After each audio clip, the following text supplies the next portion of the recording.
Mark Burrell says he set up his merchandise at the corner of Abbott and Hastings Street for years, but recently it's become a lot more difficult to be a street vendor.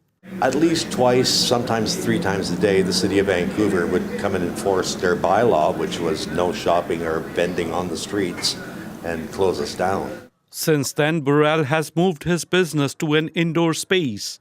But those who continue to sell on Hastings Street in Vancouver's Downtown Eastside will now face more scrutiny. The city says it will be taking a firmer approach to enforcing its bylaws against sidewalk vending to curb the sale of illegal goods and improve public safety. But not everyone is convinced the move will be effective. It's kind of a Band-Aid solution that's seen as something being done, but doesn't actually get to the root causes. Hoyt says the previous crackdowns have resulted in street vendors being displaced to surrounding streets and neighboring Chinatown. What we really need the city and partners to do in this situation is work on a comprehensive community economic development plan that recognizes that income generation is an important way to lift people out of poverty. He says the local Business Improvement Association had previously been in support of temporarily sanctioned areas for street vendors to operate, with a vetting system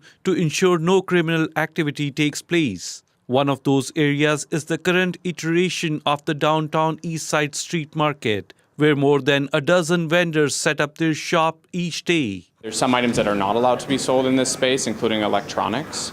And we also have a process by which people can apply to be vendors as opposed to being just anyone could kind of walk in. Miles says there is a need for more spaces like this. He believes there's a benefit to making low-barrier vending spaces available. The city says it recognizes there are vulnerable people who rely on subsistence vending to supplement their income and is exploring ways to expand safer and legal low-barrier income generation.